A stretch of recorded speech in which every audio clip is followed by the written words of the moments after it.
Welcome back, Guts MMA, betting, breakdown et prédictions. On est de retour pour une autre semaine. UFC 325 cette fois-ci. On a le rematch Volkanovski versus Lopez. Puis avant d'aller plus loin, comme à l'habitude, si vous aimez ce genre de contenu, n'hésitez pas à dropper un like, un follow. Si vous en voulez plus, ça se passe sur Instagram. Il y a un petit peu plus d'activité, Guts MMA. Et puis, si vous êtes des degenerate gamblers un peu comme moi, vous voulez savoir avoir un meilleur lead, quoi parier, combien et pourquoi, évidemment, là, c'est sur Patreon que ça se passe. Donc, that's it. Sinon, un petit recap rapidement la semaine dernière, niveau pick, breakdown, beaucoup de combats qui sont passés comme on anticipait. Niveau Paris, ça a moins bien été par contre. Là, les deux picks qu'on a manqués, c'était des picks clés en Charles Johnson et Paddy Pimblett. Ils n'ont pas deliver malheureusement. It's part of the game, mais on est prêt à se reprendre là, pour la carte là, de demain. Donc, UFC Sydney, on a une grosse carte encore une fois. Par contre, je vous montre tout de suite. Il y a les finales de Road to UFC. On va pas trop s'attarder sur ces combats-là. Il me reste encore un peu de recherche à faire là, sur eux. Fait que je ne veux pas vous dire n'importe quoi.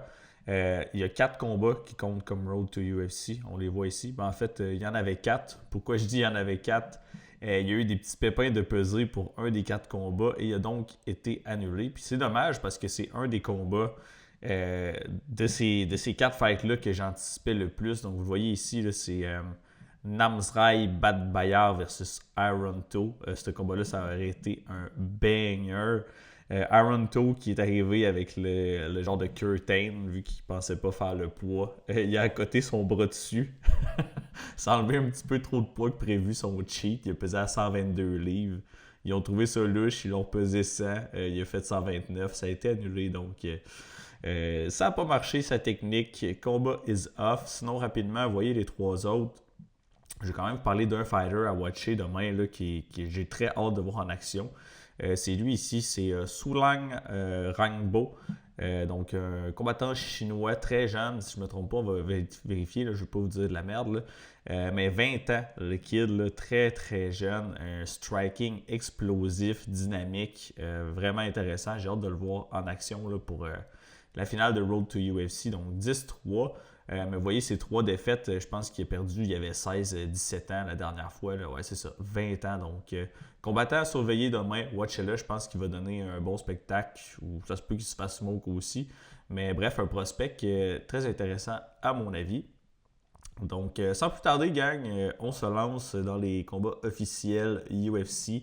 On a Can O'Fley versus Yiza pour débuter. Vous pardonnerez Tapology, là, toutes les ads un petit peu. Donc, combat intéressant. Puis je vais vous dire d'entrée de jeu, la semaine dernière, pour ma part, je trouvais que les picks étaient relativement faciles à faire pour la majorité des combats. Relativement, là, il y a toujours, toujours une part d'imprévisibilité. Mais pour cette carte-ci, je pense qu'il y a beaucoup plus de underdogs qui sont live pour pull-up des upsets que la semaine dernière. Entre autres, dans ce combat-là, je crois que ça pourrait être quelque chose de compétitif. Si on regarde un petit peu là, le résumé, 12-4-1 pour Offley, 26-5 pour Isa. Puis Isa qui a seulement 29 ans, là, 31 combats à son actif, c'est assez énorme là, comme expérience. Offley, que vous voyez, qui est 32 plus vieux, puis il y a la moitié de ses fights environ. Donc, très grosse différence. 5 et 7 les deux. Tout de même, un bon avantage de portée là, pour Isa. 71 pouces versus 66. Et la communauté all over le chinois. Je trouve que c'est peut-être un petit peu too much là, au niveau des odds. Même, je peux vous montrer. Là. Live sont rendus à combien? On a Canofli qui est à plus 170, Yiza ou Zayi à moins 200. Si on regarde un petit peu qu'est-ce qu'ils ont amené à la table là, dernièrement, je ne sais pas si vous étiez déjà à bord. Canofli, son dernier combat contre Ricardo Ramos, je pensais qu'il allait se faire smoke. Finalement, il a justement pull-up un gros upset. Donc, Canofli, si on regarde un peu, il avait fait la finale de Ultimate Fighter contre Miran Santos, un bon prospect que vous connaissez probablement. S'est fait knocker au 2e round. Il est revenu contre Mohamed Naimov, qui est un combattant correct, on va le dire comme ça. Perdu par décision, pas une performance impressionnante. Et puis, comme je vous disais, gros upset là, récemment contre Ramos. Pardon. Donc, Canofly, comment je le décrirais, il y a un striking assez, on va dire square ou rudimentaire. Pas nécessairement un gros volume. Si on va voir les tables de statistiques ici, shout out là, à Uncle Weezy comme à l'habitude. Mais vous voyez, là, 6.1 distance striking par minute, c'est assez bas. C'est 5.9 de moins que l'average de la division. Pas une très bonne précision là, également. Sa défensive est décente, il faut lui donner.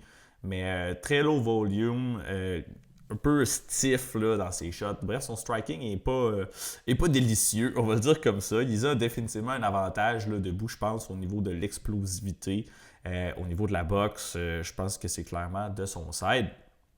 Par contre, Isa, même s'il y a l'avantage, on voit en général, là, si on va un petit peu plus ici, 12.2 takedown à terme par 15 minutes, ce qui est énorme, 8.1 plus que la division. Hoffley aussi shoot aussi, on le voit, 4.3, ce qui est plus là, dans les moyennes. Fait que les deux shots des takedowns, Isa beaucoup plus, précision des takedowns moindre par contre. Et les deux ont une takedown defense non vraiment testé. Non, c'est ça. On le voit ici, là, pas tant que ça. Les deux pourraient avoir des takedowns. Les deux pourraient faire des reversals, à mon avis. Takedown defense, pas vraiment testé. Plutôt takedown defense nul. Ils n'en ont pas défendu, même s'ils ne sont pas fait amener au sol une tonne de fois. Vous voyez, là, juste 2 fois pour Khan contre Naimov. Et puis, où est-ce que je veux en venir? C'est Canofly, c'est un combattant très, très physique. Je pense que s'il veut gagner, il va falloir justement qu'il close le range. C'est là qu'il y a l'avantage, à mon avis, dans l'aspect de la physicalité, très fort. Bon cardio, il ne va pas give up. Tandis que Isa, oui, il est plus athlétique, il est plus rapide, il est plus explosif. Mais je pense qu'il est moins fort un petit peu là, que Canofly physiquement, puisqu'il pourrait lui donner des problèmes. Quand on va voir de l'autre côté, justement, là, Isa, vous voyez, un vétéran de Road to UFC, nous qui en parlait plus tôt, là. Donc, il avait perdu en finale sa première shot. Ensuite, il est revenu, il a gagné la finale. Puis, il a fait son UFC début contre Gabriel Santos, qui est un bon fighter, pour de vrai, là, très surprenant dernièrement. Et justement, il a eu beaucoup de mal avec la physicalité de Santos. 0 takedown réussi sur 4 attempts dans ce scénario. Puis, Santos avait en plus l'avantage avec le striking. Donc, pas une bonne soirée nécessairement. Il s'est fait knockdown avec un front kick assez violent. Si vous voulez le voir, là, ça rappelle un petit peu Chandler contre Tony Ferguson. Et puis ensuite, il y a eu un knockout rapide contre Weston Wilson, mais c'est probablement le combattant le plus chini que l'UFC a jamais vu. Donc, à quel point il faut lui donner du crédit pour ça? Bof. Fait que je m'attends à un combat où Yiza va dominer debout, mais d'après moi, on va avoir beaucoup d'échanges là, au niveau du clinch, dans le grappling.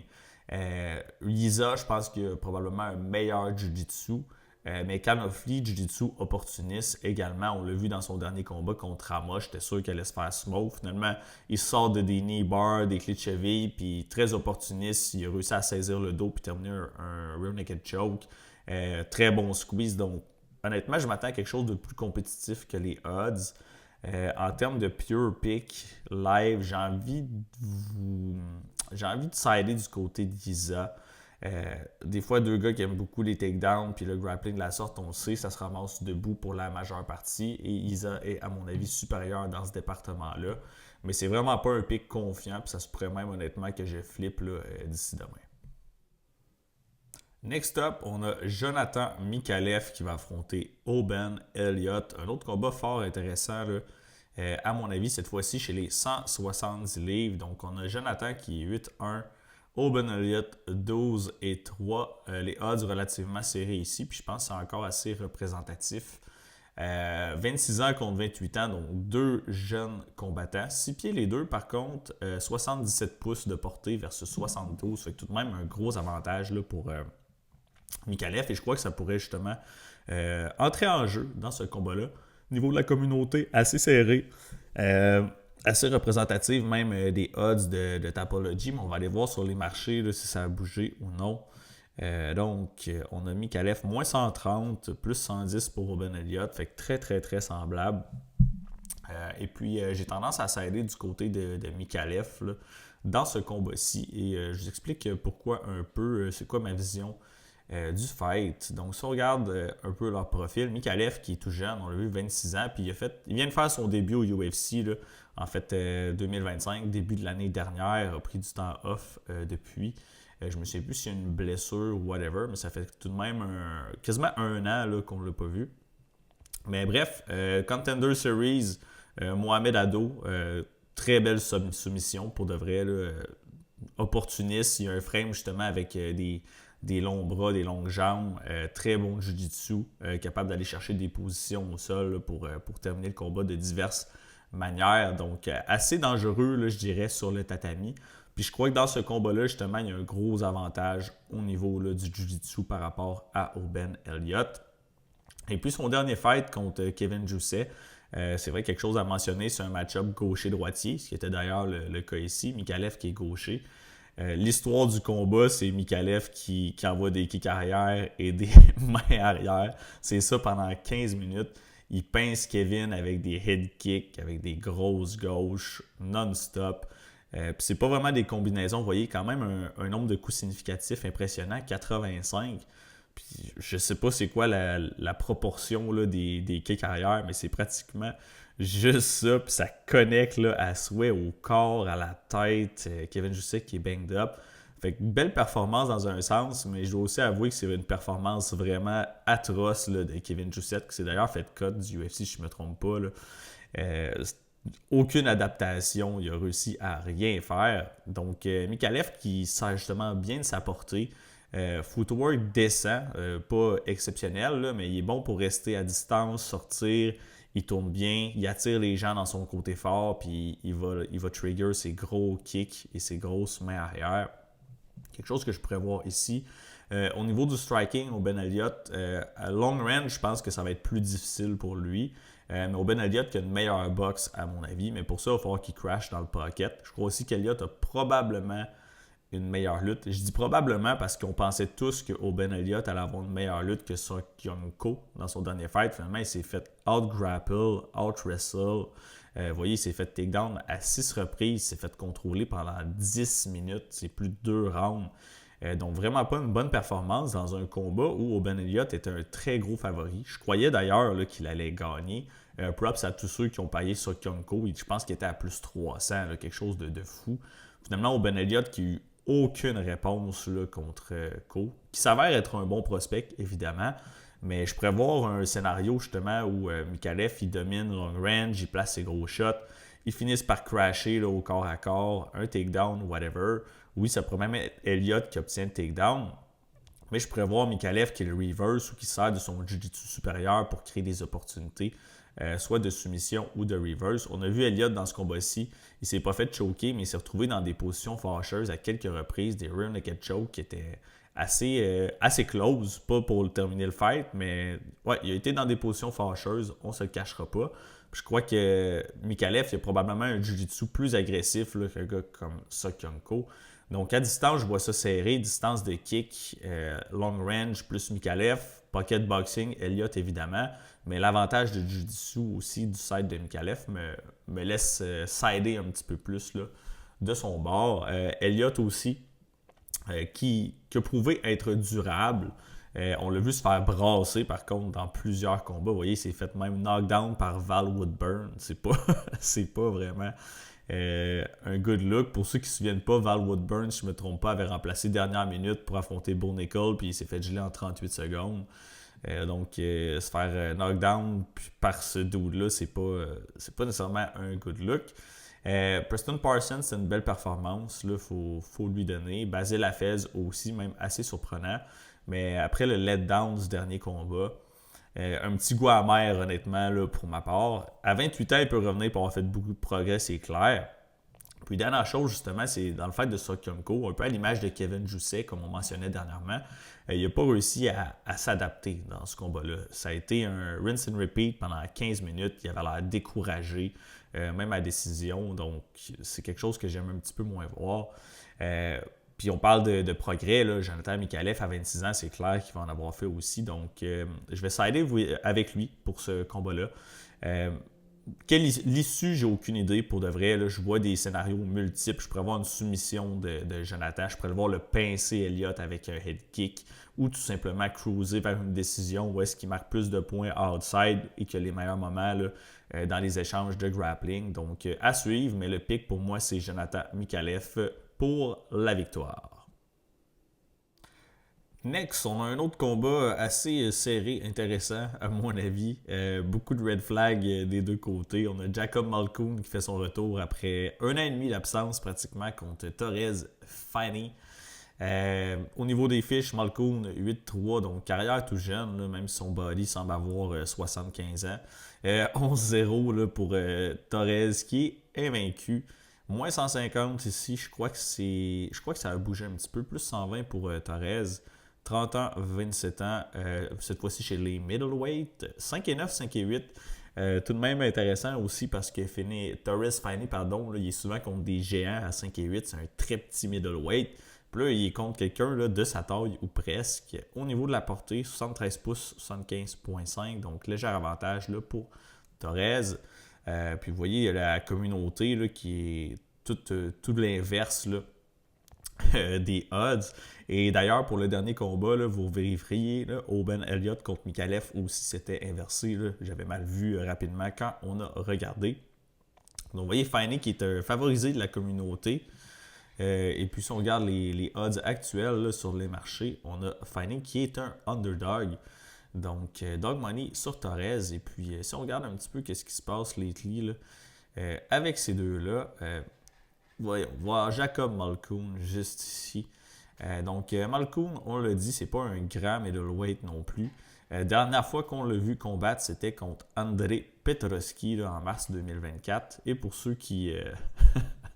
il est marqué kick ici sur Tapology. Je l'ai fait une story cette semaine. Il est marqué Ground Strike after a hard collision. Si vous voulez voir un knockout vraiment weird, là, Andrei Petrovski qui shot un takedown puis qui se cogne la tête sur la hanche de Malkoun, puis il wobble, il tombe. En tout cas, c'est une séquence tellement weird, j'ai jamais vu ça.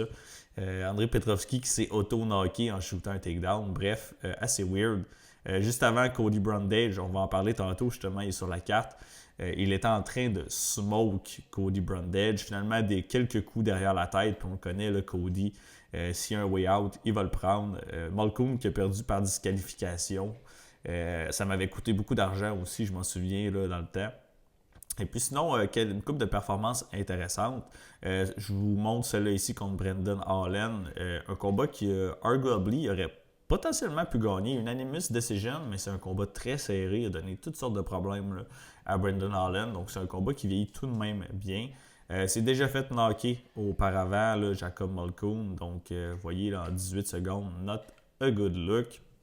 Mais c'est essentiellement un combattant, je ne comparais pas un Fluffy Hernandez, mais c'est un combattant qui pousse un gros pace comme lui. C'est là que je vois les similarités. Donc, gros pace de Jacob Malkoun. Il shot des takedowns à pu finir. Vous voyez, là, 6,62 par 15 minutes. Takedown réussi, mais ça, c'est sans compter les takedowns à temp. Ça, on va voir ici. Là, props à Weezy, je vais tout le temps le mentionner pour les tables. Là. Mais vous voyez, Jacob Malkoun qui shot 15,6 takedowns par 15 minutes. C'est énorme. C'est 11,7 de plus que l'average de la division. Et si on va voir Torres Fanny, c'est encore plus élevé. C'est 17 takedowns à temp par 15 minutes. Donc les deux, c'est des machines de takedown. Ils veulent amener le combat au sol en général. Malkoun qui démontre avoir un takedown defense buff, on va le dire comme ça. À 20%, là, ça fait dur. Donc à suivre, Fanny qui ne s'est pas encore fait amener au sol. Ou du moins, je pense qu'il n'y a même pas eu d'attempt contre lui. Donc on a deux combattants qui veulent aller au sol en général. Des fois, on le sait, qu'est-ce que ça fait, ça s'annule. Ça se passe un petit peu plus debout. Au niveau du striking, avantage Malkoun à mon avis. Avec un striking plus technique, plus smooth, bon jab, il peut travailler avec différentes armes. Comparé à Torres Fanny, je dirais qu'il est très raw. Donc, gros power. Je ne sais pas si vous avez vu l'image de Fanny. Là, c'est un armoire à glace, ce mec-là. On va aller voir sur son profil. J'essaie de vous trouver une image. Là, vous allez le reconnaître. Là. Il s'est battu une couple de fois à Contender Series. Mais bref, il est buildé comme un tank. Donc, pas super technique debout, mais il pack a good punch. S'il clip Jacob Malkoun solide, il pourrait l'envoyer night-night, c'est sûr et certain. Puis d'ailleurs, on va parler un petit peu plus là, de Torres Faini. Vous voyez ici, il est allé 3 fois dans la White Contender Series. Il a gagné son premier fight par sub au deuxième round. Mais Dana n'était pas impressionné. C'était un énorme favori. Ça n'a pas passé. Deuxième apparition contre Cam Roston, qui se bat un petit peu plus tard sur la carte. On en reparlera. A gagné décision unanime, 10 takedowns, mais pratiquement rien fait. C'est même fait out-strike là, par moment. Je pense qu'il a perdu un round sur la carte des juges. Bref, c'était pas chic. Ensuite, il est retourné. Là, il y a eu un call, premier round. Uncle Dana il a dit OK, on te donne une shot. Puis son premier combat au UFC contre Robert Valentin, atroce. Vous voyez, oui, il y a 8 takedowns. Il y a du contrôle à pu finir. 13 minutes de contrôle sur 15. Mais il a lancé 8 coups significatifs là, sur 15 minutes. C'est dégueulasse. Il a même perdu un round là, sur la carte de 2 juges. Donc, c'était vraiment pas impressionnant. Donc, autant Fanny est physique, il est capable d'avoir des gros takedowns, qu'il n'y a pas de ground and pound. Une fois au sol, il contrôle, mais il a du mal à aller chercher des opportunités de soumission, du moins contre du higher level. Si tu lui donnes une canne sur la scène régionale, il va le finir. Mais contre un Robert Valentin, qui n'est pas nécessairement très doué, par exemple, aucun ground and pound, aucun sur un baptême. Fait que c'est un petit peu ça son problème à Torres Faini. Il y a les takedowns, il y a la physicalité, mais c'est une fois au mat contre le higher echelon, pas capable de rien faire. Je sais qu'il est allé faire son fight camp avec Daniel Cormier, ce qui va peut-être l'aider, du moins je lui souhaite. Mais là, ici, il est contre un autre house du takedown. J'ai aucune idée pour de vrai. Je suis vraiment curieux de voir comment ça va se passer là, dans le département du grappling. On a déjà vu Faini ralentir un peu en fin de fight. Jacob Malkoun pourrait peut-être take over. Mais j'ai l'impression que la physicalité là, de Torres Faini va lui donner un avantage de grappling en début de combat. Du côté de Malkoun, rely un peu moins sur sa physicalité pour avoir ses amenés au sol. Je dirais qu'il y a une lutte plus technique. C'est un house du single leg. C'est pratiquement toujours ça qui fait comme amené au sol. Et il est extrêmement bon à it. Par contre, ça va être difficile, j'ai l'impression, d'amener Faini au sol. J'ai l'impression que ça va plus être Faini qui va avoir des takedowns ici. À moins qu'il fatigue, justement. Puis du côté de Malkoun, ce qui m'inquiète, puis ce qui fait que j'ai de la misère à le backer, justement, on l'a dit, 1 an et demi lay-off, mais aussi il y a eu des blessures très importantes. Il devait faire son retour plus tôt en 2025. Il y a eu une autre blessure. Je pense que c'est au dos, les plus grosses qu'il y a eu. Mais bref, quand je dis que le body d'une personne de 77 ans, c'est que pour son âge, il a déjà eu une tonne d'opérations et de blessures. Une tonne, vous comprenez, c'est une expression, là. Mais c'est pas un bon signe, à mon avis. Puis écoutez, je pense que je vais s'aider du côté du underdog présentement. Malkoun, l'inactivité, ring rust, j'ai l'impression qu'il va avoir du mal justement à défendre les amener au sol de Faini. Il pourrait même se blesser pendant le combat, who knows. Mais bref, je suis vraiment pas convaincu de son côté non plus. Red flag all over des deux bords, mais j'ai tendance à s'aider un petit peu plus de son côté là, pour ce duel. Prochain combat, on a Cam Roston qui va affronter Cody Brumdage. 13-3 pour Cam, 11-7 et 1 pour Cody. Cam Roston qui est un gros favori et je comprends pourquoi. C'est d'ailleurs mon pick. C'est probablement le premier de la carte où je suis plutôt confiant. Mais gardez-vous toujours une petite réserve tout de même là, contre Cody Brumdage. Il arrive toujours les trucs qu'on expecte le moins avec ce dude-là. Un autre combat chez les middleweight, 6 pieds 3 versus 6 pieds. Comparativement aux deux précédents voyageurs qui étaient 5 et 8 et 5 et 9, vous voyez les différences de gabarit. Avantage de 3 pouces de portée là, pour Cam Roston. Au niveau de la communauté, c'est même plus représentatif que les odds actuels. Puis on va d'ailleurs regarder s'il y a eu des shifts là, au niveau des cotes. Moins 360 pour Roston. Meilleur prix, il y a du moins 300. Ça commence à être un petit peu plus intéressant dans ces eaux-là. Mais bref, commençons du côté de Cody Brumdage. J'imagine que vous le connaissez. Pardonnez-moi, à ce point-ci de sa carrière, Cody Brumdage, quand je dis qu'on ne sait jamais à quoi s'attendre, on a parlé dans le combat précédent de Jacob Malkoun. Mais voyez, là, Mettons qu'on regarde ces 4 derniers. Il y a eu un no contest contre Abdul Razak Al-Hassan. Il y aurait eu je ne me souviens plus si c'était un high poke ou des coups derrière la... Je pense que c'était des coups derrière la tête. Il a dit qu'il ne pouvait plus se battre. L'arbitre qui a dit que c'était accidentel. Parfait, on colle ça, là. Un no contest. Il y a Jacob Mulcoon ici, plutôt, vous voyez, disqualification, encore une fois, les coups derrière la tête. Après ça, il y a une victoire par knockout. C'est un méchant brawl. Ce combat-là, si vous voulez voir un round le fun, allez voir Cody Brundage contre Julian Marquez. Je dois lui donner, ça c'était un fun fight. Ensuite, il y a eu un draw.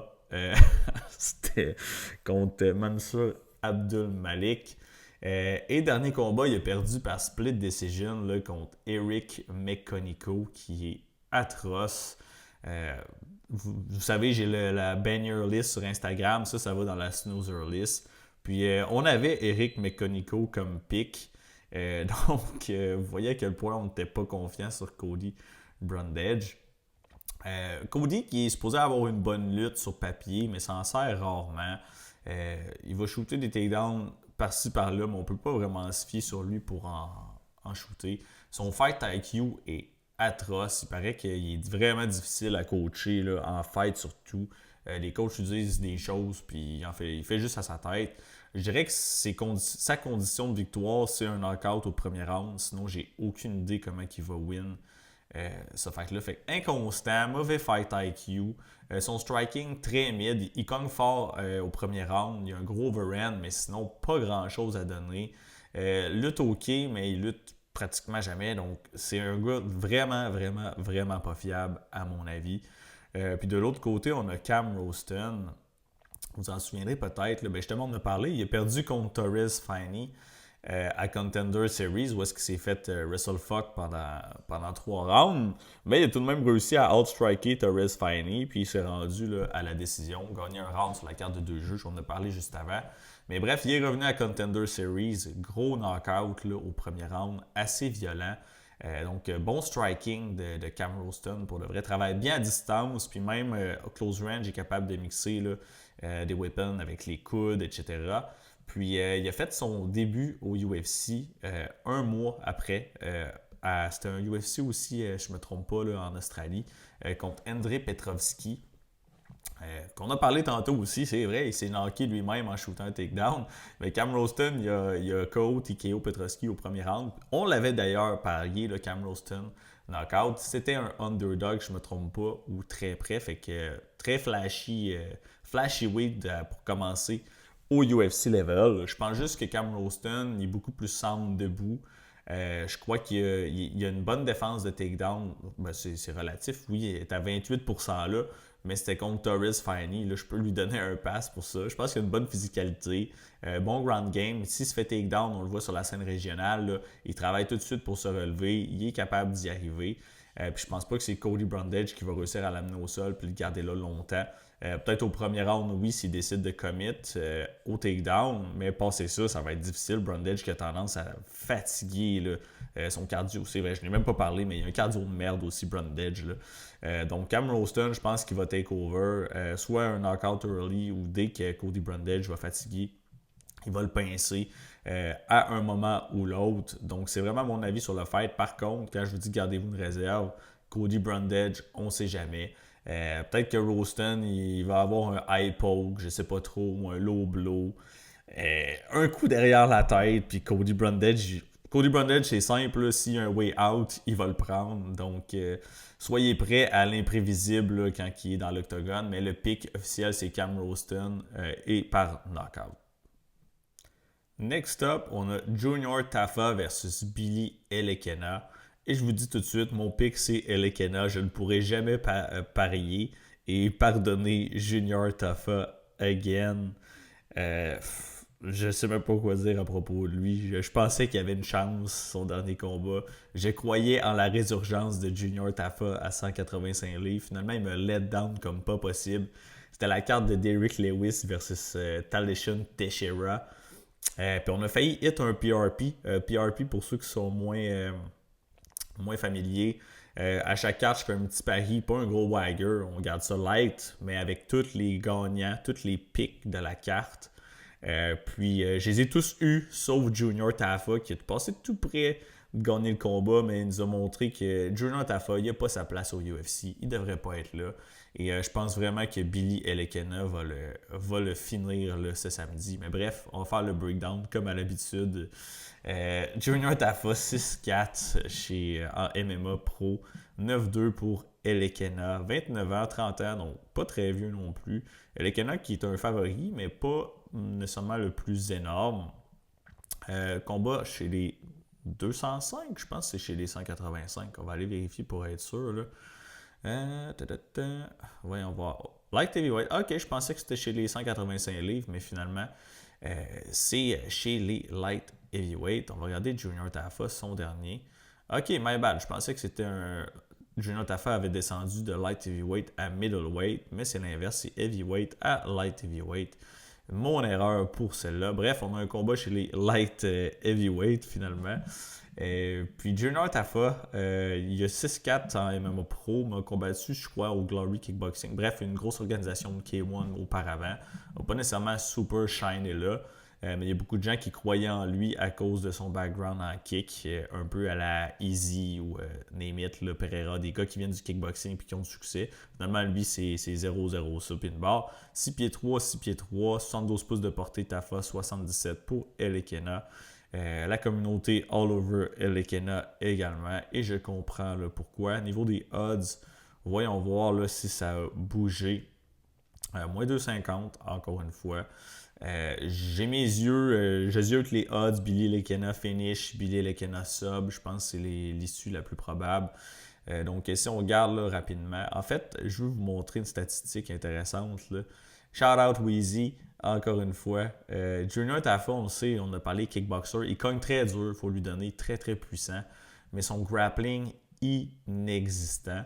Première statistique, regardez, Junior Tafa, il passe seulement 34,8% de son temps à distance d'octogone. Fait que, ce que ça veut dire, c'est que le 2 tiers de son temps au UFC, c'est en control time, pardon. Donc, soit en clinch, soit au sol. Le 2 tiers, c'est là qu'il passe.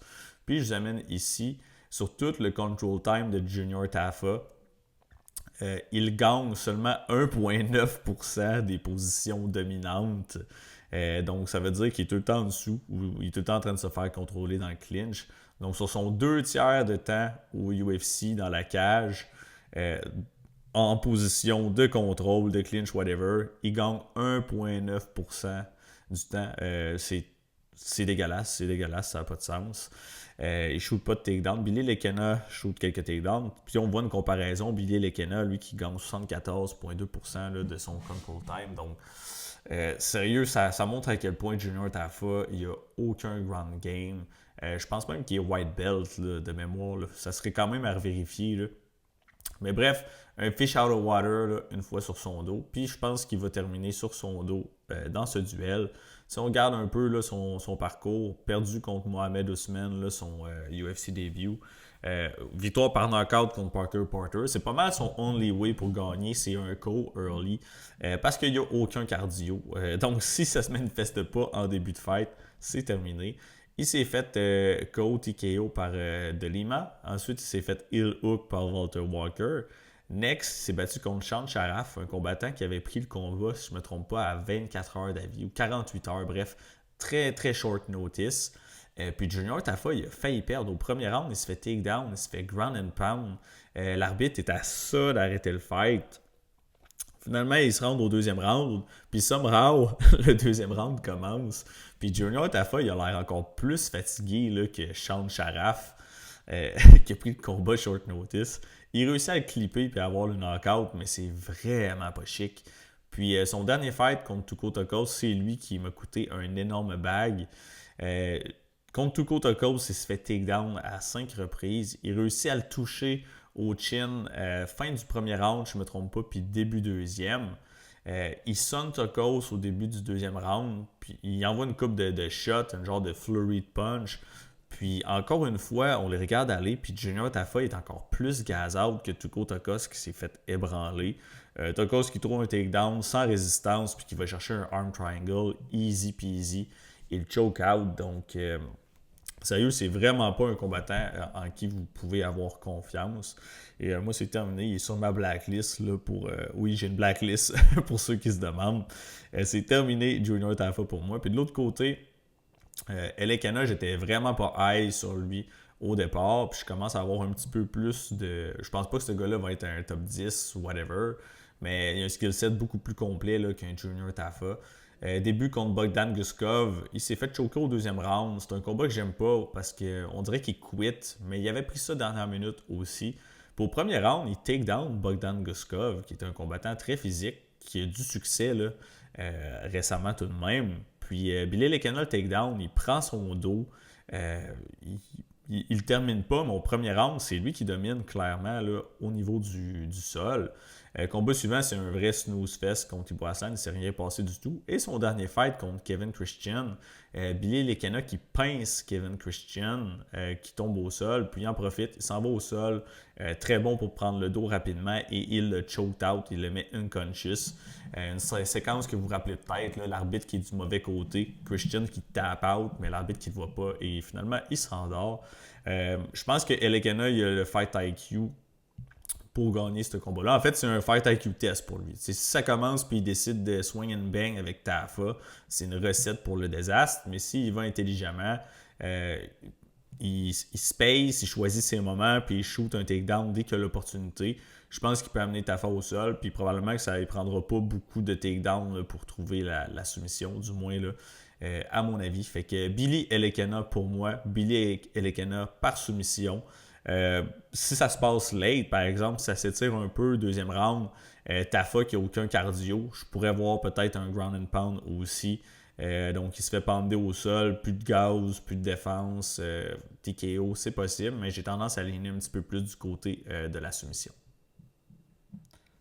Alright, on est rendu à la main card. On a Quinlan Salkild qui fait son retour face à Jamie Mullarkey. Salkild qui est le plus gros favori de la carte et je pense qu'il va envoyer Mullarkey dans une autre dimension. C'est mon feeling. Un combat qui est un short notice, entre guillemets. Ça fait pas nécessairement quelques jours, là, mais Salkild devait affronter Rongzhu, si je ne me trompe pas. Un autre combattant, du moins ça aurait donné un meilleur fight, je pense, que contre Mullarkey. Là, il va peut-être avoir un nouveau highlight reel, mais ça aurait donné un meilleur fight dans le sens de quelque chose de plus compétitif, on va le dire là, de cette manière. Donc 10-1 pour Salkild, 18-8 pour Mullarkey, moins 1000. Même si on regarde rapidement, là, on va aller voir. Où est-ce qu'il est? Cam Roston. Salkild, moins 950. C'est encore semblable. Et puis si on regarde un petit peu, là, les mensurations, 26 ans, 31 ans, un combat chez les lightweights, 6 pieds les deux. Un petit avantage de portée là, pour Salkild, mais très, très peu significatif. La communauté, ouais. Ça en dit long, hein, Salkild à 98% et 90% des gens pensent le knockout. Et puis je comprends pourquoi. Là. Jimmy Mullarkey, qui est un bon fighter, pour de vrai, son striking est décent. Il est capable de travailler en combinaison, une technique correcte. Il a un bon ground game aussi, capable d'avoir des takedowns par-ci par-là, du contrôle, etc. Fut un temps où il était reconnu pour être un dog. Quand j'ai commencé à le suivre, ou du moins à connaître Jimmy Mullarkey, c'est quelqu'un qui encaissait beaucoup. Donc oui, c'était déjà fait KO, TKO. Mais c'était le genre de dog qui reculait devant rien, puis qui allait avancer là, no matter what. Mais son chin s'est fait crack un peu trop. Il y a 8 défaites, il y en a 6 par knockout. Puis dernièrement, ce qu'on a vu de lui, c'est pas très chic. Là. Fait que vous voyez, si on remonte un peu plus loin, là, il y a eu des bonnes guerres contre des bons combattants là, au UFC level. Il s'est fait knocker au UFC la première fois par Jalen Turner. Mais vous voyez, il y a une win contre Michael Johnson. Il a battu Francisco Prado, John McDessie. Fait qu'il y a tout de même des belles victoires. Mais si on regarde, vous voyez, là, 1, 2, 3, 4 dernières losses là, au UFC level, c'est toutes des défaites par KO. Puis souvent des KO assez brutales, on va dire comme ça. Contre Mauricio Rufy, d'ailleurs, qui se bat sur la même carte. Contre Nasrat Akparat, c'était pas chic. Nasrat qui s'est fait knocker par Salkild violemment, on y reviendra. Puis, mettons, Nasrat, c'est un très bon boxeur, un très bon combattant, mais c'est pas nécessairement le dude avec la plus grosse force de frappe. Puis, complètement annihilé, le Jimmy Mullarkey. Donc, all around, bon combattant, mais c'est son dernier fight. Là. Il aurait peut-être pu revenir et nous montrer quelque chose de mieux, mais là, contre Rolando Bedoya, qui est un combattant très mid, à mon avis, Jimmy Mullarkey qui domine les 2 premiers rounds, surtout sur la base justement du grappling.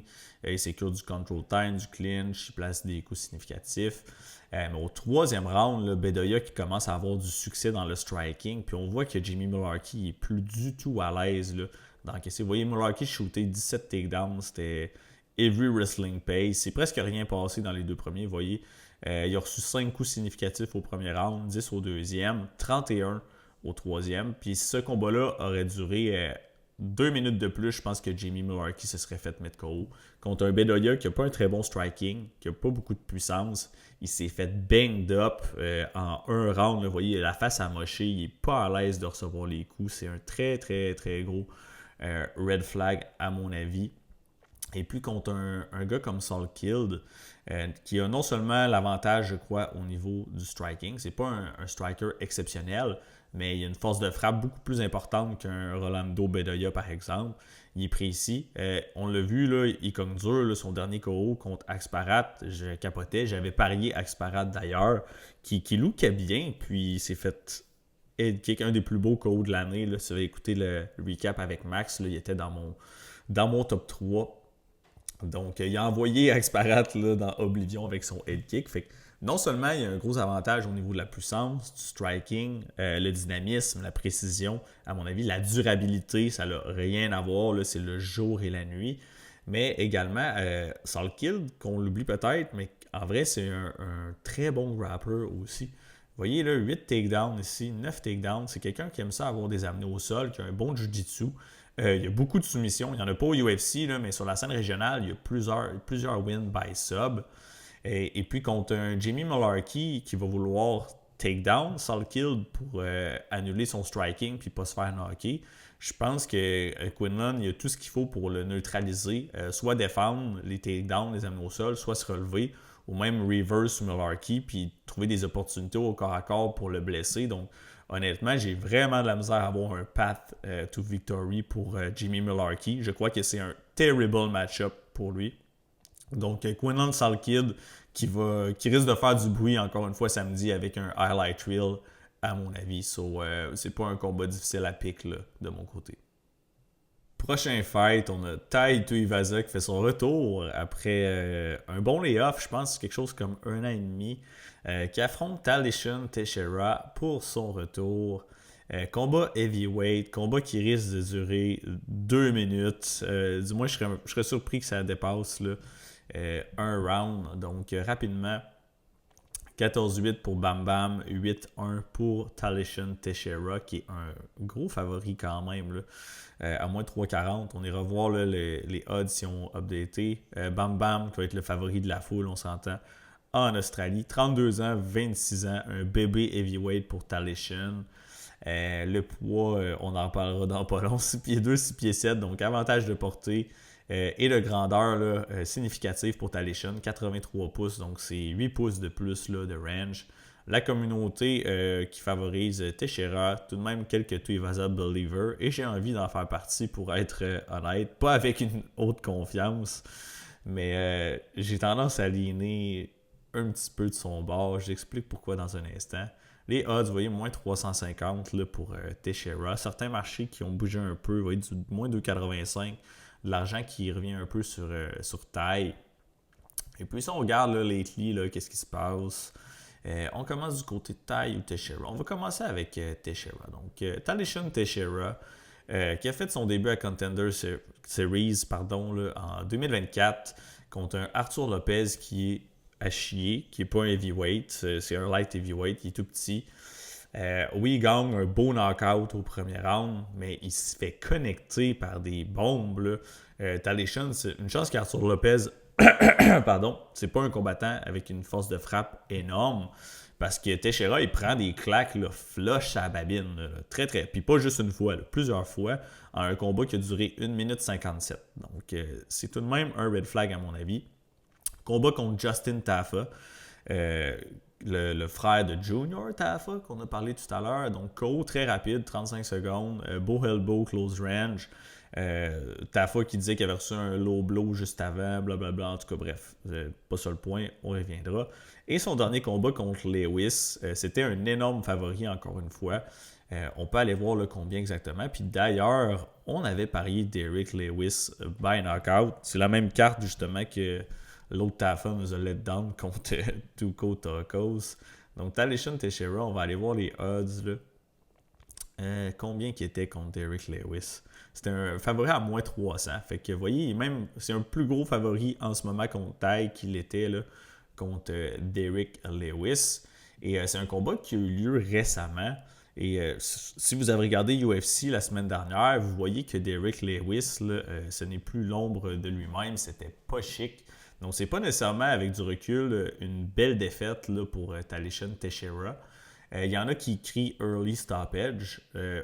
Par contre, mon point, c'est que Talishan Teixeira, il s'est fait knockdown solide, il s'est fait clipper par Derrick Lewis, il s'est fait amener au sol, il est en train de se faire pounder, puis Teixeira, il grimpe la cage, là, je pense qu'il y a genre 6 fence grabs pour se relever, il est tellement grand qu'il faut qu'il grab la cage à plusieurs reprises, il se fait lancer des bombes de derrière, s'il n'y a pas de fence grab et il reste au sol, comme ça, je pense que ce serait fait TKO directement.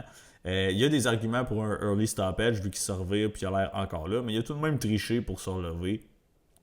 Donc, oui, pas le meilleur stoppage, mais je pense que si justement il ne se serait pas relevé là, à la Spider-Man, il se serait fait terminer définitivement. Puis on le voit, là, Teixeira, oui, il est très dangereux, mais il n'y a aucune défensive. Toutes ses victoires sont au premier round. Ses défaites également, même s'il n'y en a pas beaucoup. Il n'est jamais allé au deuxième round. On n'a aucune idée de quoi il a l'air. Je pense pas nécessairement que ça va être le combat qui va s'extendre au deuxième, mais c'est tout de même des facteurs à prendre en considération. Donc, striking très dangereux, mais aucune défensive. Le chin way up in the air. Puis à ce prix-là, à moins 300 contre Tai Tuivasa, qui est autant dangereux qu'un Lewis, c'est une recette pour le désastre. Pour de vrai, faites attention là, si vous mettez Talishan dans tous vos parlays. C'en est un qui pourrait blow up là, clairement là, demain. À mon avis, c'est pas un bet safe du tout. Il y a peut-être d'autres angles plus intéressants. Puis du côté de Tai, je veux dire, oui, lately, là, c'est pas beau ce qu'on voit de son bord. Là. Il est sur 5 défaites de suite. Avant ça, il y a eu une belle run. Il était dans le top 10 des heavyweight. Un heavyweight legit. Là. Il y avait quand même une belle petite séquence. Très, très puissant, dangereux debout, comme un truck. Je pense qu'il est plus durable là, qu'un Derrick Lewis à ce point-ci de sa carrière. Le temps A va peut-être l'avoir aidé d'ailleurs. C'est plutôt où est-ce qu'il en est mentalement. Il est-tu désintéressé? Est-ce qu'il a vraiment faim pour la victoire? Mais en tout cas, je pense que si oui, c'est le cas, c'est un combat qui est très accessible pour lui. C'est un gros step down en compétition. Oui, il est sur 5 défaites de suite, mais regardez les noms. Cyril Gane, dans un combat où il y a knockdown, d'ailleurs, Cyril Gane, je pense que c'est probablement le seul qui a fait ça en carrière. Il a failli le mettre KO. Contre Sergey Pavlovich, il s'est fait knocker, là, ça n'a pas été long, mais Sergey Pavlovich, c'est un des plus gros contenders de la division. Il est extrêmement dangereux. Alexander Volkov, same thing. Oui, c'était pas une belle performance, mais c'est un très high-level guy. Tybura, je dirais que ça, par contre, on peut lui donner. Tybura, c'est pas quelqu'un que j'estime super haut. C'est fait choquer, c'est fait takedown, amener au sol, soumettre. Un grand game de taille, là, un petit peu suspect, on y reviendra. Puis son dernier combat contre Rosenstruck, le juge qui a donné le combat à taille, il est aveugle ou il était sur le crack, je sais pas trop. Là.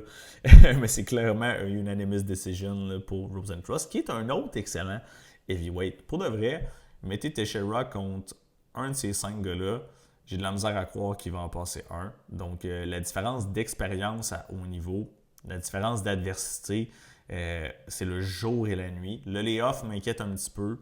Tai Tuivasa qui a dû couper du poids pour faire 265 livres, donc à quel point il est sérieux dans sa démarche. C'est un petit peu ça les red flags. Il a 1001 projets.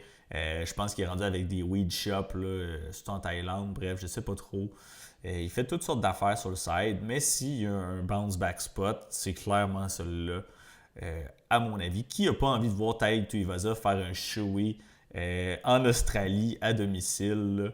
ce samedi. C'est un combattant malgré son poids qui est tout de même relativement rapide, explosif, une bonne puissance de frappe. Donc, pour moi, c'est un low-level heavyweight fight. Ça devrait être 50-50 ou proche. Talisha Teixeira, léger favori, je pourrais comprendre. Mais à ces prix-là, je peux pas backer Teixeira. Pour moi, c'est impossible. Il m'a rien montré encore d'impressionnant. Talisha Teixeira, là, oui, il est 8-1, mais il totalise là, dans toute sa carrière d'octogone, je pense, 15 minutes dans la cage. Il n'a aucune expérience. Supposément qu'il a un bon jiu-jitsu, mais on ne l'a jamais vu obtenir un takedown ou whatever. Son ground game, c'est un peu un point d'interrogation là, à mes yeux. Donc, beaucoup d'inconnus, peu d'expérience, a juste crush des cannes à la scène régionale. Puis même à Contender Series et au UFC, il a crushé 2 cannes. Premier test contre Derrick Lewis, il se fait pincer en 35 secondes. Je veux dire, c'est une recette pour le désastre. Puis j'ai pas le choix de pick. Tai Tuivasa, let's go. Ça se peut soit je vais avoir l'air d'un génie, soit je vais avoir l'air d'un idiot. Il y en a un des deux qui va se faire sleep en quelques minutes, c'est sûr et certain. Mais à ce prix-là, je vais s'aller du gros underdog. Puis si vous écoutez, ben, je vais vous le caler. C'est pas un bet confiant, c'est vraiment un petit poke. Là. J'ai mis 0.3, je pense, unités. Tai KO round 1 et 0.2 unités KO round 2. Des odds de plus 700, plus 1200, je trouve ça un peu trop énorme, du moins pour les circonstances. Puis mon book offrait des cotes meilleures que le reste du marché. Fait que un petit poke, rien de gros, ok, c'est du fuck you money. Je suis très conscient que je pourrais le perdre en un claquement de doigts. Mais à suivre, je vais router pour taille, puis j'espère vraiment là, qu'il va revenir avec un gros knockout demain. Prochain fight, on a vraiment un match intéressant entre Rafael Fiziev et Mauricio Ruffi. Très bon fight, j'ai hâte à ce combat-là. Si on regarde là, rapidement, 13-4 pour Fiziev, 12-2 pour Ruffi. Fiziev qui est présentement léger underdog et les marchés sont encore dans ces eaux-là. 32 ans, 29 ans, un combat chez les lightweight. Ruffi qui a un avantage de grandeur tout de même de 3 pouces et de portée de 3,5 pouces. Communauté, je suis quand même surpris qu'il est plus du côté de Fiziev et c'est également mon avis. On va aller voir les marchés rapidement là, comme à l'habitude. Fiziev, vous voyez là, dans les coins, plus 108 meilleur prix. Et pour de vrai, à Dog Money, je vais être transparent avec vous si vous écoutez aussi jusqu'ici. Là. Mais j'ai un bet sur Fiziev, j'ai mis une unité là, à plus 103 que je l'ai eu sur mon book. Puis un free bet aussi dessus. Puis je vais vous expliquer là, mon raisonnement là, pour tout ça. Donc, bref, si on va voir qu'est-ce qui se passe lately. Rafael Fiziev. Je vais vous dire tout de suite, en fait, qu'est-ce qui m'inquiète de son côté. C'est pas l'inactivité, c'est plutôt les blessures. Oui, il est 13-4 en MMA, mais le dude de genre centaines de combats de Muay Thai, beaucoup d'expérience dans d'autres disciplines. Il est banged up, il y a eu des blessures, des opérations. Puis c'est sûr que ça ralentit un combattant. Là, il n'est pas nécessairement vieux, il est à l'aube de ses 33 ans, si je ne me trompe pas. Mais son corps, il y a du millage. C'est ça le facteur qui m'inquiète le plus. Mais sinon, Fiziev, un combattant avec un striking élite, son timing, ses feintes, ses combinaisons, impeccable. J'adore comment il travaille le corps, autant avec sa boxe qu'avec ses kicks. Donc très bon pour. C'est pas un headhunter, il va travailler les jambes, le body, puis il va choisir ses spots.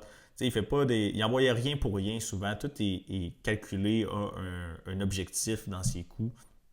C'est pas un brawler qui va random. Là. Il sait ce qu'il fait, puis excellent pour le faire. Bonne expérience au UFC pour de vrai. Là, si on regarde, il est arrivé en 2019. J'étais déjà high sur lui dans ce temps-là. Il a eu une espèce de douche froide là, à son début. Il s'est fait pogner par un spinning back kick au premier round. Not good. Mais après ça, 6 victoires là, d'affilée avec certains bons noms tout de même. Là, vous voyez, là, Mark Diakiese qui était un combattant décent. Moïcano, King Green en 2021. King Green, il était meilleur que King Green de 2025, je vous confirme. Brad Riddell, Rafael Dos Anjos. Donc, il y a eu des très belles performances. Et souvent, les combattants voulaient l'amener au sol, vu son striking élite, mais justement, son takedown defense est tellement bon. Un gars physique, bon takedown defense, bonne hanche, surtout early. Très athlétique, rapide. puissant. Puis justement, il a l'air en shape là, pour ce combat-là. Vous irez voir les photos sur son Instagram. Là, il est ripped. Il a l'air d'avoir bulké même. Puis ici, il y a une petite séquence de défaites là, contre Gaethje, Gamrot et Gaethje again. Perdu la première fois contre Gaethje, majority decision, un bon combat. Tout de même serré par moment. Je dirais la grosse différence, c'est justement que Fiziev va travailler beaucoup au niveau du corps, tandis que Gaethje plus la tête. Donc Fiziev qui a du dégât visible au niveau du visage un peu plus. Donc si on regarde, vous voyez les stats là. Body, Fiziev, il y a 97 coups significatifs. Il en a lancé 52 au niveau du corps. Et Gaethje, c'est l'inverse, sur 103, 81 la tête, 14 du corps. Fait qu'on voit qu'il n'y avait pas nécessairement le même game plan. Et Gaethje qui est fait comme un stud, je veux dire, il peut manger tout ce que vous voulez au corps, il faut croire, puis ça va jamais le ralentir. Et puis Gaethje, qui est d'ailleurs le champion intérimaire, fait que no shame in that, à mon avis. Contre Gamrot, il a perdu par KO TKO au deuxième round, mais c'est une blessure. C'est pas un vrai KO, c'est Fiziev qui se blesse, si je ne me trompe pas, au genou. Un ligament qui a déchiré, terminé, not good. Puis il est revenu en 2025 contre Gaethje. Un combat qui a pris short notice.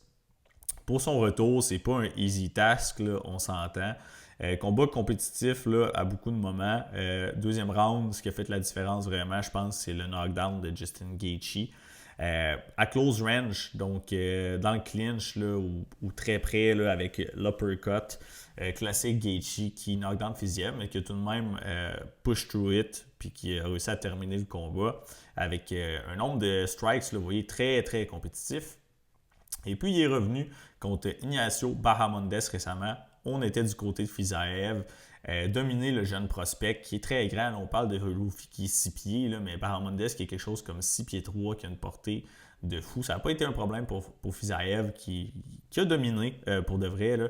A edgé au niveau du striking, placé les meilleures combinaisons, travailler le corps encore une fois et aussi mixer les takedowns. C'est quelque chose que je veux vous amener comme point. Oui, on le connaît pour ses talents de striker, mais dans toute sa première run au UFC, là, si on regarde ça de 2019 à 2023, Fiziev a shooté 5 takedowns, il en a eu un seul.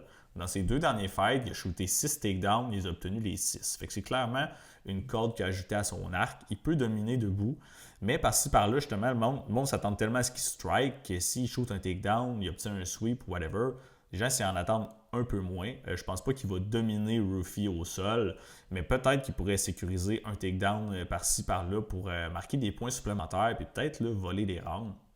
Donc bref, pour Fiziev, on a un peu un bon topo là, de son profit. J'ai pris du temps. Combattant important qui switch énormément à l'aise des deux côtés. J'adore voir ça. Puis du côté de Rufi, un excellent striker aussi, mais style très différent. Plus open stance un peu. Rappelle justement, il y en a beaucoup qui le comparent à McGregor dans sa façon de combattre. Puis je comprends les similarités. C'est un combattant qui a moins de volume qu'un Fiziev. Il cherche le home run, il cherche le gros knockout blow. C'est ça qu'il veut faire.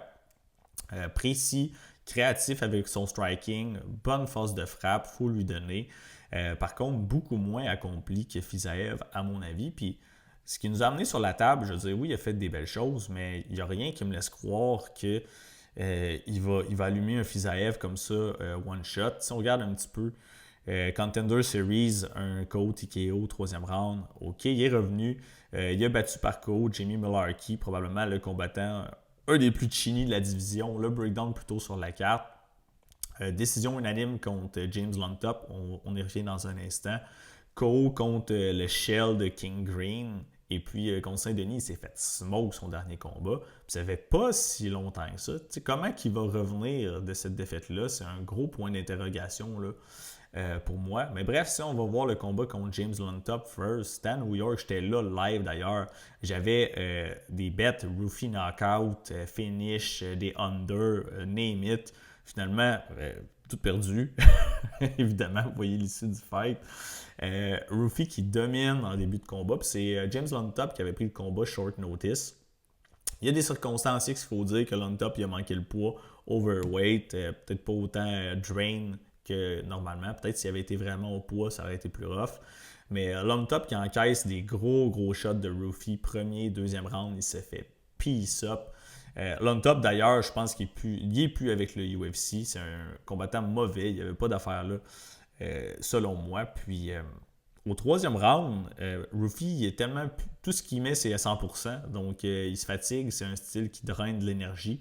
Troisième round, Rufi est fatigué. Puis, il se fait outstrike. Il se fait outstrike 45-22 dans les coups significatifs. Et il perd le troisième round sur la carte des 3 juges. Puis, ça, à mon avis, là, c'est inquiétant. Très, très inquiétant. Et si on monte à son combat contre Saint-Denis, oui, on sait, là, il s'est fait piece up au sol. On avait parié Saint-Denis d'ailleurs, let's go.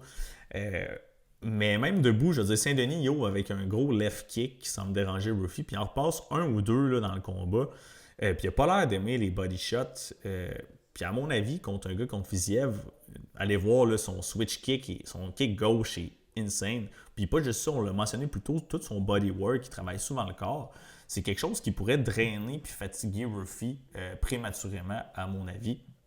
Donc, si Rufi ne trouve pas le kill shot dans la première moitié du combat, j'ai l'impression que Fiziev va travailler le corps à souhait puis que Rufi, il va probablement manquer de gaz puis ralentir plus rapidement qu'à l'habitude. Fait que pour moi, c'est tout de même inquiétant.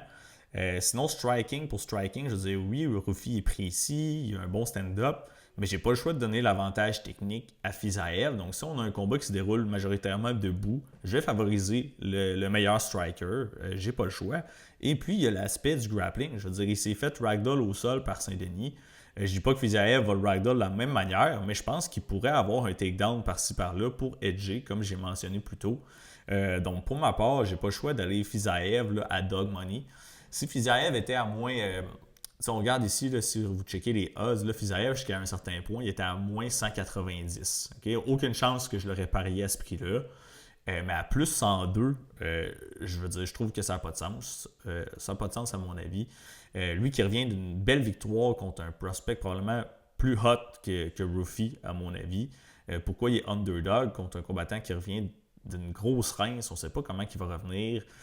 Puis que, comme j'ai mentionné, il a plusieurs désavantages. Fait que Rufi, s'il ne trouve pas le coup de circuit early, je pense que Fiziev va cruise soit la décision ou peut-être même un KO, TKO late, peut-être même avec des body shots, who knows. Donc voilà, gros breakdown pour ce combat-là, mais vous avez mon avis là, en détail. Alright, on est rendu à la demi-finale. On a Dan Hooker contre Saint-Denis. On va peut-être passer un petit peu moins de temps sur celui-là.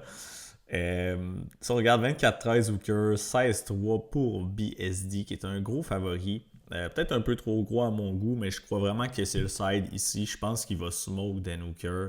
Désolé pour ceux. Je l'aime, Dan Hooker, mais je pense vraiment que c'est pas un bon match-up là, pour lui. Donc, on a dit les fiches. Lightweight, évidemment. Dan Hooker, léger avantage de portée. Communauté plus du côté de Saint-Denis. Puis on va aller voir les odds si ça l'a bougé. Moins 350-ish, là, tout dépendant là, des marchés. Donc, écoutez, mon take là-dessus, je pense vraiment pas que c'est un bon stylistic match-up pour Dan Hooker.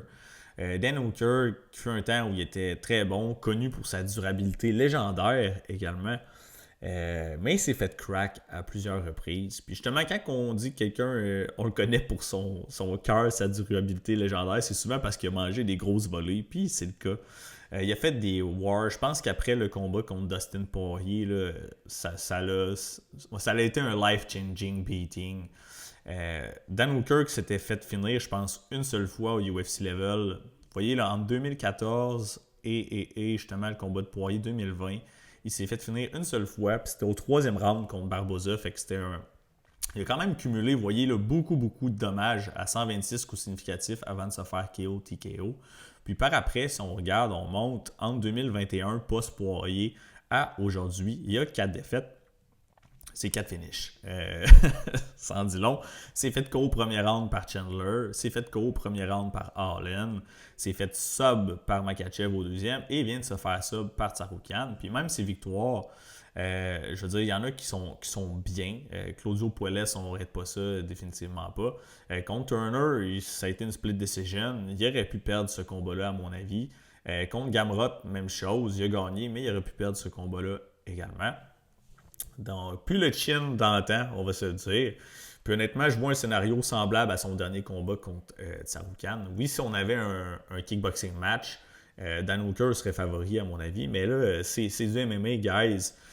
Puis Dan Hooker, on le sait, là, son sol est très exploitable. S'il se fait takedown, qui est sur son dos, admettons qu'il est contre la cage, souvent il démontre un bon get-up game, mais s'il est dans l'open space, là, on l'a vu contre Saroukian, pas de réponse. Puis maintenant, en plus d'être mauvais au sol, peut avoir un bon jiu-jitsu. Ouais, je vais dire mauvais. Dan Hooker, dans toutes les fights où il se fait takedown ou que son adversaire tente de le takedown à plusieurs reprises, il a la mauvaise manie de juste jumper des guillotines, des front chokes. Puis ça marche jamais. Il fait juste se retrouver sur son dos dans des positions fâcheuses. On l'a vu contre Saroukian, on l'a vu contre Gamrot, ça l'avait aidé un peu, oui, mais il n'a pas réussi à finir les chokes. Puis on s'entend, oui, Gamrot l'a amené au sol 5 fois.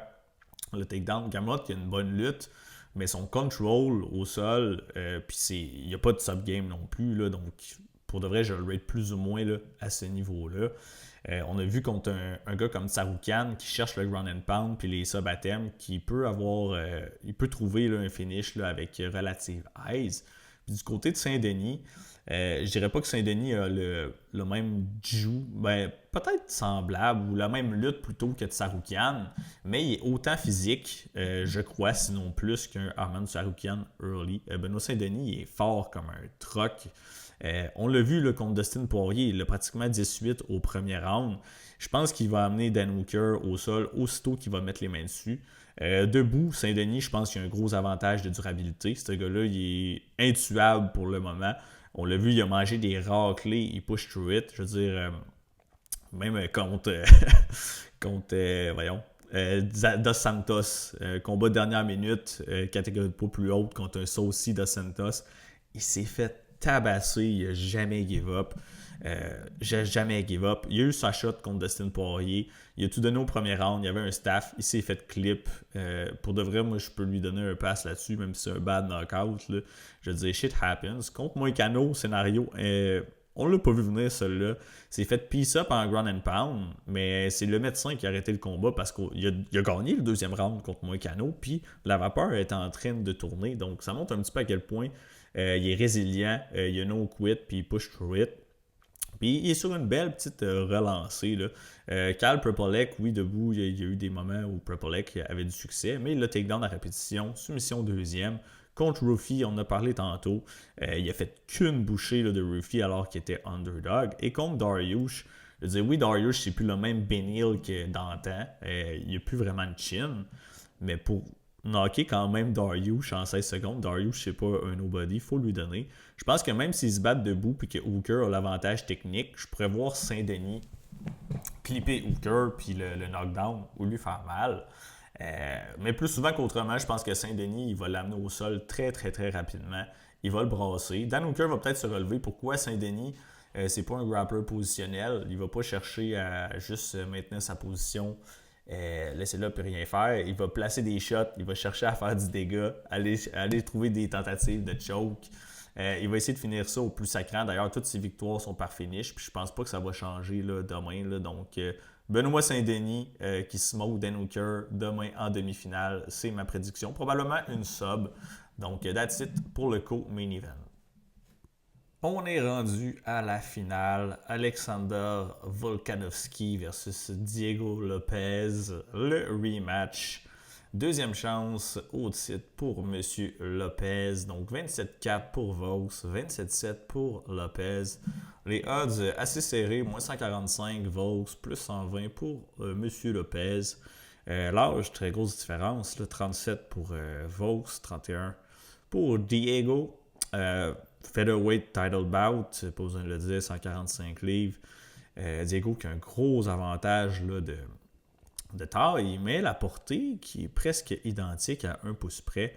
Communauté un peu plus du côté de Vos. Puis je suis d'accord avec la majorité des avis là, ici. Mon feeling, c'est que soit on va voir Vos par décision encore une fois, ou Lopez qui trouve probablement un knockout blow là, durant le fight. Donc au niveau des odds en ce moment, vous voyez, c'est très serré encore une fois. Moins 135 pour Vos Live. Je voudrais voir combien qu'il était la dernière fois. Là. Je pense que c'était à peu près dans les mêmes eaux. Voyons voir. Moins 156. Donc c'est un moins gros favori cette fois-ci que la dernière. Et puis, leur premier affrontement, j'étais du côté de Lopez. Je pense que, je me souviens plus c'était quelle date. Je faisais des breakdowns, mais peut-être pas là, comme ça, là, publiquement. Mais bref, mon feeling, c'est que Vaux, il a tout accompli. On le sait, là, c'est un des greatest of all time. Un des meilleurs combattants pound for pound, là, à mon avis. C'est The Great pour de vrai.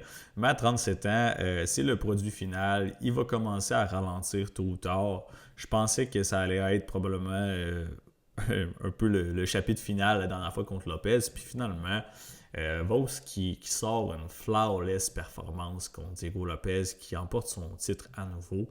Il était sur 2 vilaines défaites par KO, brutales, back-à-back contre Topuria et Islam. C'est sûr qu'il y a des circonstances, surtout contre Islam, on peut peut-être le pardonner pour. Topuria, il cogne comme un absolute truck, là, c'est débile, ça n'a pas de sens. Puis contre Lopez, à mon avis, c'est Lopez, c'est un dangereux, il cogne très dur. Pas nécessairement le striking technique, la boxe technique de Ilia Topuria, mais je me disais qu'il allait mettre ses mains sur un Volk tôt ou tard. Puis il a réussi à le knockdown au deuxième round, mais c'était plus vers la fin, puis il n'a pas capitalisé assez sur le moment pour le terminer.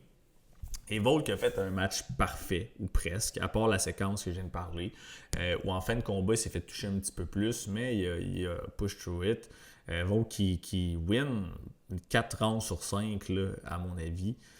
Donc, très belle performance. Maintenant, s'il veut gagner le rematch, il a besoin d'un autre 25 minutes parfait. C'est ce que je pense. Une erreur peut lui coûter ce fight-là, c'est sûr et certain. Lopez qui est un maniaque complet. Et Lopez, c'est pas un combattant qui gagne des décisions vraiment. Si on regarde ici, là, on est sur le bon. Ouais. Si on regarde Lopez, là, vous voyez, il y a beaucoup d'expérience. Il y a 27 victoires, 11 par sub, 11 par KO, pardon. 12 par sub, puis 4, là, c'est pas un gars de décision. Il est 4-5 là, aux décisions en carrière. Pour UFC, je pense qu'il y en a seulement 2, puis qu'il a perdu les autres. Puis du côté de Vos, c'est un peu l'inverse. Il peut avoir des knockouts, oui, mais Diego Lopez est bien trop durable, à mon avis, pour se faire knocker par Volkanovski. Je serais très surpris, du moins. 11-1 aux décisions. Fait qu'on voit le pattern qui est opposé là, quand le combat se rend à la limite. Vos, dans le premier combat, qui clip là, Lopez à maintes reprises avec des clean shots, mais Lopez qui mange les coups comme des crêpes au petit déjeuner. Puis on l'a vu contre Diego Lopez, contre Jean Silva. Au deuxième round, il mange des patates de Jean Silva. C'est atroce. Je ne sais pas comment il fait pour rester debout. Il va falloir qu'il étudie son chin après sa carrière parce qu'il mange des coups que 99% des gens seraient complètement shutdown. Donc, bonne chance à Volkanovski pour knockout Diego Lopez.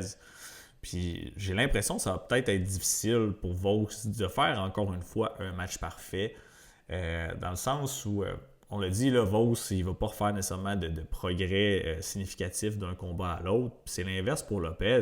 Lopez, il a eu sa chance, il a vu qu'est-ce qui a moins bien marché, pourquoi il n'a pas réussi à imposer sa game. Il a vu les moments qu'il a eu du succès. Avec les travaux et les ajustements nécessaires, je pense qu'il serait probablement capable de toucher Volk. Il faut qu'il amène plus de chaos. Dans le premier affrontement, c'est Diego Lopez qui chase Volkanovski pour la plupart du combat. Mais ça reste des échanges techniques à distance. Puis tu peux pas out-kickbox Alexander Volkanovski là, dans un striking match technique. Ça marchera pas. Il va avoir le dessus. Il est rapide. Il a des meilleurs setups, des meilleures feintes, travaille en combo. Plus précis. Lopez, il n'a pas le style qui peut matcher ça. Fait que Lopez, il faut qu'il rende ça ugly. Il faut pas qu'il respecte Vaux, il faut qu'il mette de la pression, il faut qu'il le trappe contre la cage, qu'il brawl avec dans le pocket. C'est ça son path to victory. S'il garde ça clean comme la dernière fois, ça ne fonctionnera pas. Il va perdre par décision une fois de plus. Pour vrai, depuis le début de la semaine, c'est back and forth pour moi. Là, j'alterne Lopez, Volkanovski pour mon pick. C'en est très dur pour moi. Je vous ai dit comment je vois le combat, les deux scénarios possibles.